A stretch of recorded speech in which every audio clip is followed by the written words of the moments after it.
Shout out to the hottest room in the house. Ayo. Hi everyone, my name is Sarah and I'm a professional musical theater actor, and this past week my sister and I watched all 4 episodes of NCT 127 The Lost Boys. Hey, editing Sarah here. First of all, happy 21st night of September if I am posting this when I think I'm posting it.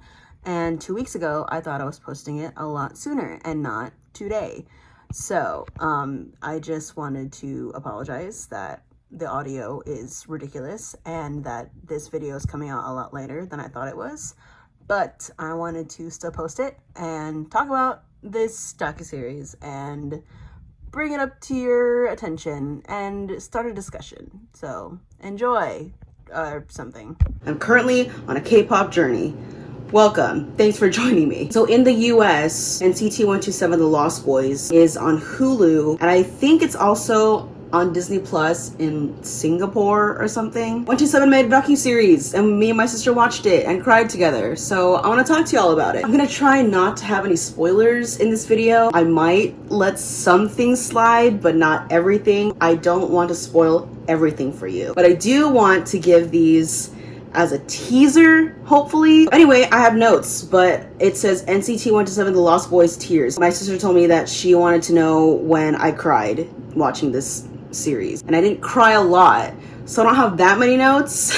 It's just the moments that got me teared up. Unfortunately, I don't know all of the 127 boys. I think I went into this knowing generally 7 out of the 9 boys, and now I know a little bit more about each of them than I probably should for an average human who doesn't know much about K-pop, but now I do, and it's great. I say it's great because whether you are into or interested in the K-pop industry or the music industry or the entertainment industry at all, this docuseries will really expand your mindset into what these Korean idols really do in order to make it big. These guys are international. I don't know how not many more people know about them. I'm sure they do. Well, I don't know if they do actually, but not a lot of people do. And for the amount of work that each of them put into this group and into NCT and into their art, I feel like they deserve more credit, which is why I'm watching them. So the series starts with, I'm just gonna give like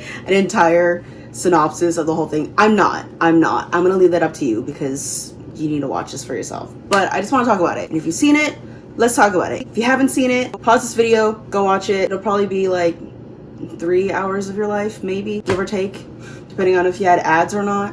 But I wanted to talk about my thoughts and opinions on things that I remember, also as a way to talk about it with other people who have probably seen it, and also as a way to bring it up in a casual conversation for other people who haven't seen it and don't know they want to see it yet. So the series starts off with all 9 boys talking about what NCT means to them, or just what it means in general. Okay, so let's get into each of these episodes. Each episode features 2 to 3 of the 9 guys. First episode is Mark and Haechan. Episode 2 is Yuta and Taeil. Episode 3 is Jaehoon, Jungwoo, and Doyoung. Episode 4 is Taeyong and Johnny. By the way, so this series is focusing on the lives of each of these 9 guys and the lost years of their childhood because they were in training or they were touring or being in this group and all that, right? So obviously it's very heart-wrenching and it's very emotional. It could be very emotional if you're invested into them, or if you're not invested into them, you might get invested just hearing about what these guys go through. So let's start with episode 1. And I feel like this is very appropriate to have Mark and Haechan in episode 1 and have the whole series start with them two, because they, I think, are probably one of the most hardworking NCT guys. Because if you didn't know, Mark is in like 5 teams. I don't think he's in 5 teams, but he might as well be with everything that he has going on in life. This kid has a lot going on, and he's only in his early 20s. But also, watching and hearing how much work he's put into being a performer and entertainer, he deserves it. It, like, rightfully so, you know? And you see it in every performance he does. He doesn't look tired. I feel like he should be absolutely worn out, but he gives like 120% in literally everything he does.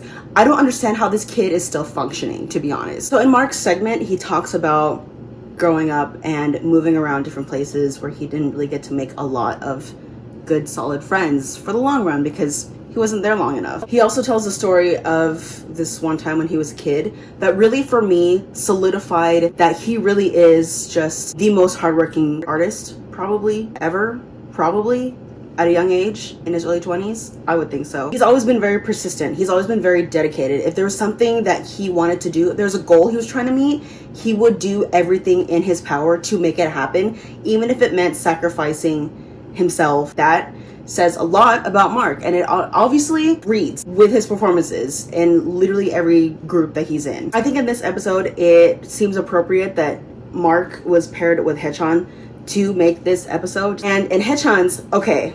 I think my favorite thing about Haechan's segment is that he is laying down with his eyes closed nearly the entire time. There's a child sitting in a chair and like talking to him, asking him questions, and he's just laying down so like peaceful and at ease and just rested. And I feel like that's such a contrast to what I have seen him in videos like. He's always so energetic and outgoing and just has so much like to give to people. He always has a positive energy and his vibe is just very out there and giving and loving. Just seeing him still, it's so entrancing to see in Haechan. And then that's where he really gets to dive into his childhood and his family ties. There's this one part in his segment that got me teared up because he started tearing up and I couldn't handle it. Episode 2 starts off with Yuta, and I don't know much about this kid, but he looks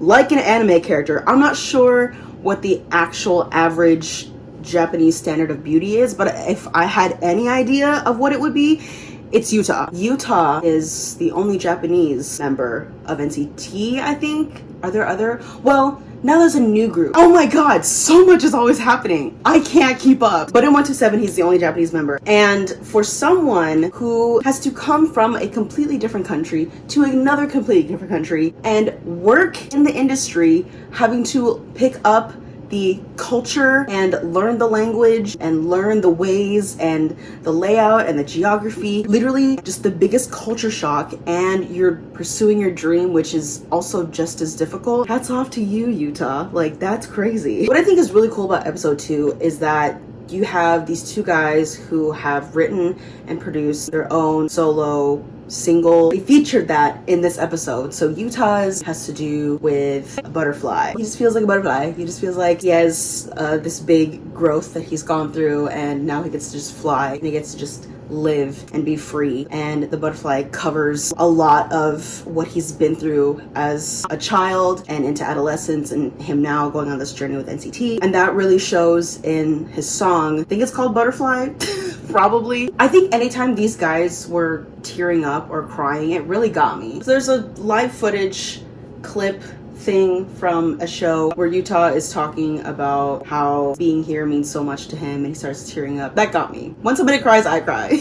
But obviously it means more when you see and you understand where someone's coming from, and you in some light have seen their experience through the camera and them talking about it and visuals that they use. It really hits you a little bit more seeing how grateful they are, or at least he is, to be here where he's at right now. I think one of the running themes for these guys, or at least that I've seen in this series, is they came up to a point where they were probably a trainee or they just started in the group and life got hard. And obviously, because if you're a later teen or early in your early 20s, you're at this big moment in your life, your adult life, your career, things are gonna get hard, and that's when you feel like you're hitting a wall, or you feel like you can't do it anymore, or you're exhausted, or this isn't what you thought it was gonna be. A few of these guys were talking about that in their segments of calling home and saying, I can't do this anymore, this is way too hard, I can't do it. And at least in the English translation that I've seen, a lot of them had their parents, like their moms mainly, tell them either, would you really give up now through all the things that you've just gone through in like a short amount of time in your entire life? This is a short amount of time. Are you really willing to give all that up if you're so close? Do you know what I mean? So that was the encouragement that really lit a fire up their butts. For some of them, it was, okay, I understand that's really hard. You can come home whenever you want. And that lit the fire under their butts. Like, I don't want to go home, so I have to go big. Okay, so I'm not gonna lie to you. I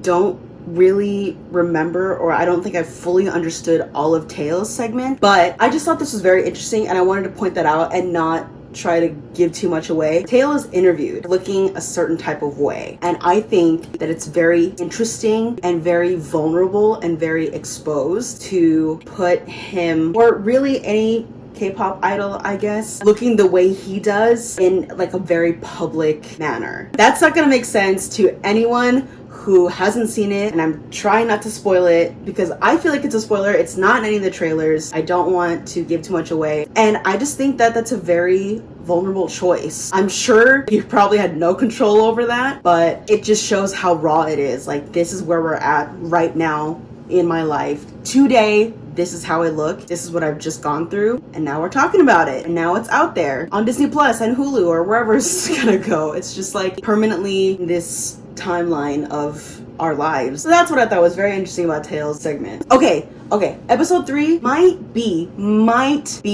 favorite episode. That's a very bold statement because I have such a deeper understanding and appreciation for all 9 guys now, but there's something about episode 3 that just hits me a little different. And it's not just because Jaehyun starts this episode. I think what solidified to me that Jaehyun actually is one of the ones that I relate to the most is that he chose stand-up as his medium of expression. And the reason behind that makes sense. I love his logic in, well, this is why I wanted to use a stand-up set in order to tell my story. And he mentions that in the episode, and that really just struck a chord with me, I think. Ooh, okay. But also, Jungwoo, he's one of the ones that I didn't really know much about. And I feel so bad that I don't, and I didn't before watching this episode. This kid, they all talk about each other in the light of like how I see them. A lot of them were saying that Jungwoo is very funny and he's always so positive and he brings just like a good energy to the group. Everywhere he goes, he's just this big light. Seeing what this kid has gone through and reading a letter that he wrote at I think like the age of 10 to his mother is something that I would like a psychologist or a therapist to talk about, because and that's not a bad thing. I'm just very interested in understanding like his psyche at this point in life. Again, it's not a bad thing. It's not like, oh, what's wrong with him? I don't want to know what's wrong with him. I'm just curious to know the science behind the way he sees life. He just comes off so positively, and he's so comical, and he's larger than life, but he's gone through so much crud. I'm trying to keep this kind of PG. Mark compares him to Jim Carrey because he's just so funny, and he's so he does impressions, and he's that kind of guy. And if you have followed Jim Carrey's career and life thus far, I just want to repeat that I do not look down on this kid. If anything, it makes me respect him a lot more and honestly relate. I think out of all of them, I relate to Jungwoo a lot more. Again, it is not bad. It is not bad. I just wanted to it's not bad. I'm not trying to like diss Jungwoo at all. As an actor, that is something that I would love to delve into and be able to understand more. And I think as an actor, I would like to understand him more, because I feel like if I understand Jungwoo more, I can understand a little bit of myself. That's very vulnerable of me to say. That was very scary. I don't know if I'm gonna put that on the internet, but I am now, so you're welcome. I think I cried in his segment more, at least internally, because I related to him so much. I'm gonna keep talking about Jungwoo's segment. If I don't, just stop myself. So I'm gonna keep going. And let's move on to Doyoung. This one as well. This kid, oh my god. Okay, I can't. Again, as an actor, as a musical theater actor, Doyoung at the end of his segment does a cover of Run Away With Me. I kept hearing the song and thinking it was Run Away With Me from the Mad Ones, and I was like, it's not Run Away With Me. Run Away With Me. It's Run With Me. That song got my younger sister because she said it felt like he was singing a love song to his younger self. That doesn't convince you to watch this episode. I don't know what else will. And running on that, I really liked it. I was just watching it before I started filming this video, actually. And I wanted to point out that it is a kind of power ballad. I don't know this song. I'd never heard it before. Apparently it's a cover, so I haven't heard the original. All I know is Doyoung's version, which honestly couldn't go wrong. His musical theater is showing. And this is why. So the video was mainly a one take. And I feel like with songs like this, for a pop artist,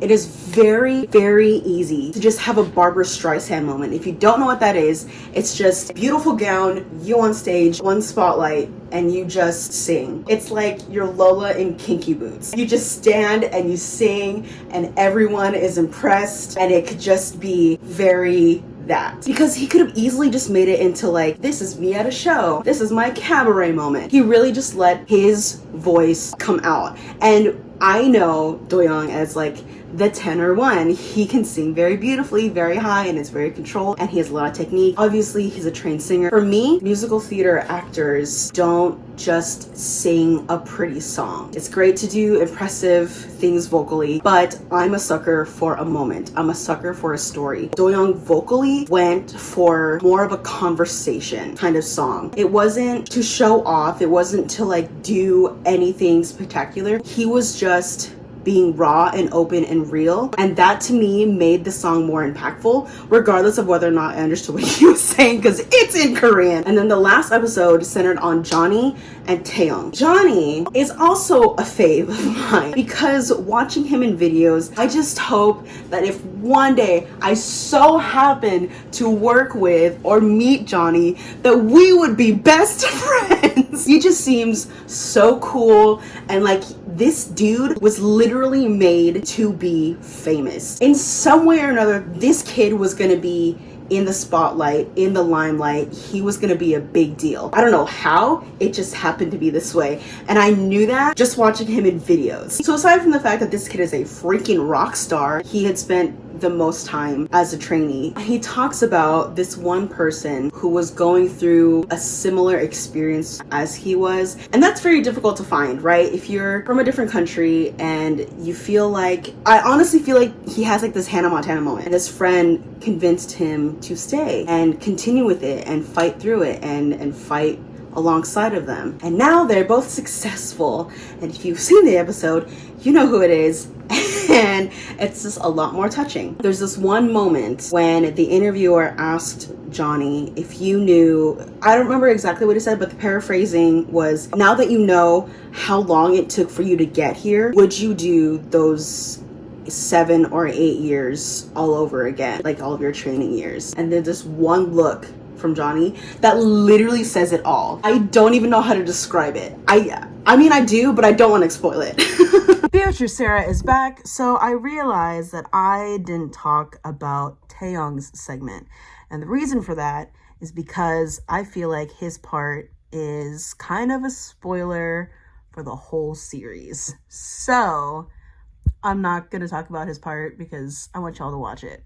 And that is all. I think ending the series on that question really just puts the whole docuseries, just wraps it up so nicely. It's a very pivotal thing to ask someone who has worked so hard and gone through so many things to get to where they were to start this next chapter, which was, I think, the last 7 years, because they've been together for 7 years, of their life and their journey and their careers, and also launching them forward into the next season and segment of their life. I just think it's very well done. It was so poignant and so very well thought through, very well edited. It's production quality, immaculate. This video has been long enough. I don't want to continue to run down this idea, these thoughts, because I just want y'all to watch it and then let me know your thoughts and opinions, anything you caught, anything I missed in the comments. Talk to me about this. I'm very excited to hear what y'all have to say, and I wanted to thank you all for watching this video. I'm sorry it's probably gonna be super long and very awkwardly cut together. Thanks so much for being here. Subscribe for more videos.